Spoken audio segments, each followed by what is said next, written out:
लबनान में हिजबुल्लाह एक बार फिर से मजबूत हो रहा है। जी हां, लबनान की मुजाहिदीन की तंजीम हिजबुल्लाह एक बार फिर से अपने आप को मजबूत कर रही है।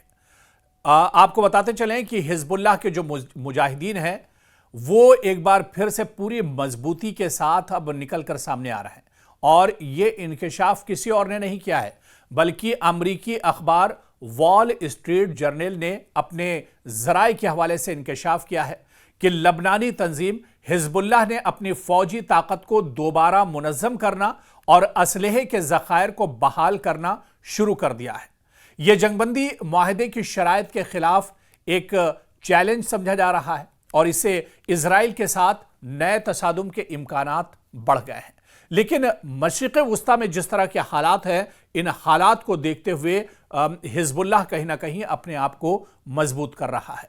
हालांकि अमरीकी अखबार के रिपोर्ट के मुताबिक खुफिया मालूमात से जाहिर होता है कि हिजबुल्लाह दोबारा रॉकेट, एंटी टैंक मिसाइल और तोप खाना इकट्ठा कर रहा है। बाज हथियार समुद्री रास्तों और शाम के जरिए स्मगल किए जा रहे हैं, जबकि एक जरिए ने बताया है कि हिजबुल्लाह बाज नए हथियार खुद भी तैयार कर रहा है। अखबार ने लिखा है कि हिजबुल्लाह की इन सरगर्मियों पर इजराइल का सब्र का पैमाना लबरेज होता जा रहा है। इससे लबनानी महाज पर कशीदगी में इजाफे का खदशा भी बढ़ रहा है।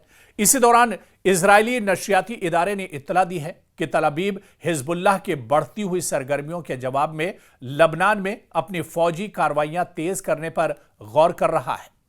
आपको बताते चलें कि वज़ीर-ए-आज़म बिन्यामिन नेतन्याहू ने एक सिक्योरिटी इजलास में लबनान की सूरत हाल का जायजा लिया, जिसमें हिजबुल्लाह की जारिहाना और दिफाई सलाहियतें बहाल करने की कोशिशों पर बहस हुई।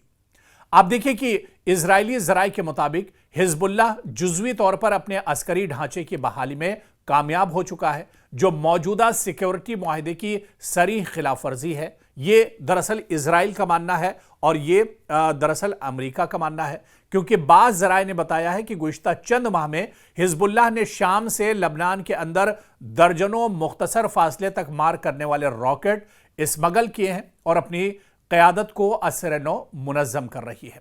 दरअसल अब यहां पर अगर हिजबुल्लाह मजबूत होता है या हिजबुल्लाह एक बार असर-ए-नौ फिर से यह तंजीम खड़ी हो रही है, तो इसका डर इजराइल को आखिर क्यों सता रहा है या अमेरिका इससे क्यों परेशान है? क्योंकि लबनान को या हिजबुल्लाह को अपनी हिफाजत करने का हक एक तरह से हासिल है, लेकिन क्योंकि मशरिक़ वुस्ता में इजराइल की दादागिरी है, पूरे मशरिक़ वुस्ता में दरअसल नाजायज़ कब्ज़ा इजराइल करना चाहता है। इसी वजह से उसने मगरिबी किनारे पर हमला किया, इसी वजह से उसने गज़ा को तबाह बर्बाद कर दिया, इसी वजह से उसने ईरान पर हमला किया, इसी वजह से उसने शाम पर हमला किया।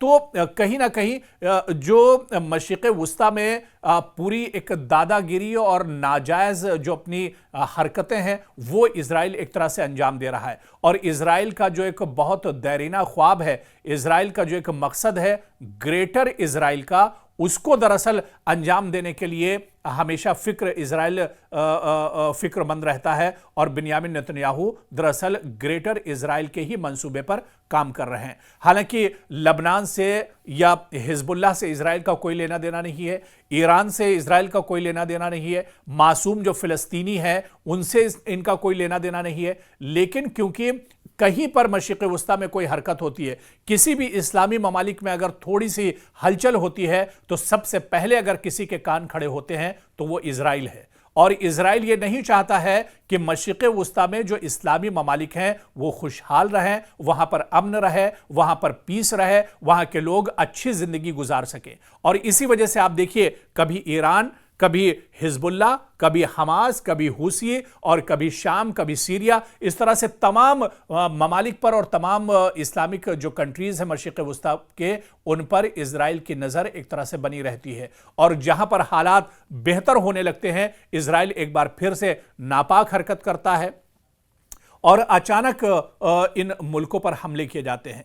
आप देखिए कि लबनान को पूरे तौर से इजराइल ने मशरिक़ वुस्ता में तोड़ कर रखा है। हमास के चारों तरफ एक तरह से जो पाबंदियां हैं इतनी सख्त करके रखी हुई है कि दायरा तंग कर दिया है। इसके अलावा आप देखिए कि हुसियों के खिलाफ लगातार हमले करता रहता है।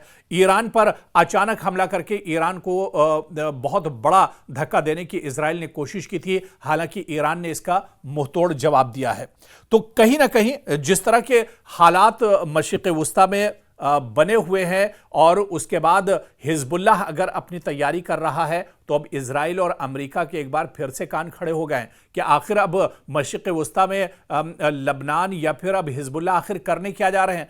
आप देखिए कि जो खबर निकल कर आई है, इस खबर ने ये जानकारी दी है कि लबनान के अंदर दर्जनों मुख्तसर फासले तक मार करने वाले रॉकेट तैयार किए गए हैं और अपनी क़यादत को असर-ए-नौ हिजबुल्लाह एक तरह से मुनज़्ज़म कर रहा है। दूसरी जानिब लबनानी वज़ीर-ए-आज़म नवाफ सलाम ने कहा है कि मुल्क में असलहा सिर्फ रियासत के हाथ में रहेगा, इससे किसी तरह की कोई परेशानी हमारे पड़ोसियों को नहीं होनी चाहिए। उन्होंने इस मकसद के लिए संजीदा इक़दामात की तस्दीक करते हुए कहा कि यह अमल जारी रहेगा। उनका कहना था कि हम इजरायली जारिहत रोकने के लिए अपनी तमाम तवानाइयां इस्तेमाल कर रहे हैं और बैनुल-अक़वामी निगरानी कमेटी के जरिए इजरायली खिलाफ वर्जियों को रोकने की कोशिश में है। याद रहे कि जनूबी लबनान में कई हफ्तों से कशीदगी में इजाफा देखा जा रहा है। हालांकि दिसंबर 2024 से बाज़ाब्ता जंगबंदी यहां पर नाफिज है, लेकिन फिर भी बीच बीच में इस जंगबंदी को इजराइल तोड़ देता है। इजराइल एक तरह से जंगबंदी को वायलेट करता है और अचानक हमले करता है, जिसमें बड़े पैमाने पर जानी और माली नुकसान होता है। अमरीकी और फ्रांसीसी सालसी से तय पाने वाले इस मुआहिदे के तहत हिजबुल्लाह ने दरियाए लितानी के जुनूब यानी सरहद से तकरीबन 30 किलोमीटर दूर से अपनी अस्करी मौजूदगी खत्म करनी थी और इस इलाके में असलहा रखने का हक सिर्फ सरकारी इदारों को हासिल होना था। इसी मुआहिदे में इजराइल को इन इलाकों से इनखला करना था जहां वो आखिरी जंग के दौरान आगे बढ़ रहा था। तहम इजरायली फौज अब भी जनूबी लबनान की 5 स्ट्रेटेजिक पहाड़ी चौकियों पर काबिज है, जबकि इस मुआहिदे के मुताबिक इजराइल को अपना कब्जा खत्म कर देना था और वापस एक तरह से जाना था, सिक्योरिटी फोर्सेस को हटा लेना था। लेकिन एक तरफ मुआहिदा भी इजराइल करता है और दूसरी तरफ उस मुआहिदे की नाफरमानी भी करता है। और हमेशा एक तरह से इजराइल का यह रवैया देखा गया है, चाहे वो गजा में हो, चाहे वो ईरान में हो, चाहे वो लबनान में हो या फिर सीरिया में हो या मशरिक़ वुस्ता के किसी भी मुल्क में हो। यानी एक तरफ अमेरिका के साथ मिलकर मुआहिदा भी करता है और इजराइल, और दूसरी तरफ उस मुआहिदे की पासदारी भी नहीं करता है। वहीं अमरीकी दबाव पर लबनानी हुकूमत ने अगस्त 2025 में हिजबुल्लाह को गैर मुसल्लह करने का फैसला किया है। लबनानी फौज ने असलहा वापस लेने का 5 मरहलों पर मुश्तमिल मंसूबा भी तैयार किया है, जिसे हिजबुल्लाह ने फौरन एक तरह से मुस्तरद कर दिया है। तो कहीं ना कहीं मशरिक़ वुस्ता में जाहिर सी बात है कि लबनान अपने आप को मजबूत कर रहा है। हिजबुल्लाह बहुत छोटी सी एक तंजीम है, मुजाहिदीन की एक तंजीम है जो अपनी हिफाजत के लिए एक तरह से असलहा जमा करते हैं या फिर अपनी हिफाजत के लिए ये पूरी एक विंग है। लेकिन इस पर भी इजराइल की नीयत एक तरह से ख़राब रहती है और वक्फे वक्फे से इजराइल हिजबुल्लाह को भी टारगेट करता रहता है। हालांकि हिजबुल्लाह के कमांडर का माजी में जिस तरह से उन्हें शहीद किया गया, कई बड़े सिक्योरिटी जो अफसर थे उन्हें शहीद किया गया, और यही नाराज़गी दरअसल हिजबुल्लाह के अंदर है कि इजराइल ने जिस तरह से जासूसी करके मोसाद के ज़रिए, IDF के ज़रिए लबनान पर लगातार, ख़ासतौर से जुनूबी जो लबनान है वहाँ पर इजराइल लगातार हमले करता रहता है, और इसी का को जवाब देने के लिए हिजबुल्लाह दरअसल अचानक खड़ा होता है। और आप देखिए कि 12 रोज़ा जो ईरान और इजराइल की जंग हुई थी, उसके बाद कहीं ना कहीं हिजबुल्लाह और मजबूत हो गया था, क्योंकि हिजबुल्लाह को ये मालूम था, इस बात की भनक लग गई थी कि अब खित्ते में कोई दरअसल महफूज रहने वाला नहीं है। अब इजराइल ने अपनी नीयत जो है वो एक तरह से सबके सामने पेश कर दी है, साफ कर दी है कि इजराइल की जो नीयत है, जो उसका मंसूबा है, वो दरअसल ग्रेटर इजराइल का है, और इस ग्रेटर इजराइल के लिए इजराइल कोई भी नापाक हरकत करने के लिए एक तरह से तैयार हो जाएगा। तो ऐसे ایسے میں حزب اللہ بھی اب ایک طرح سے مضبوط ہو رہا ہے، اور حزب اللہ اپنی جو عسکری طاقت ہے، جو اسلحے کی طاقت ہے، اس کے ذریعے سے اور زیادہ مضبوط ہو رہا ہے۔ یعنی یہاں پر یہ کہا جا سکتا ہے کہ آنے والے دنوں میں جو ایک کشیدگی ہے، ایک جو تناؤ ہے مشرق وسطیٰ میں، وہ ایک اس کا دائرہ ایک طرح سے بڑھ سکتا ہے، اور جنگ کی صورتحال ایک بار پھر سے مشرق وسطیٰ میں پیدا ہو سکتی ہے۔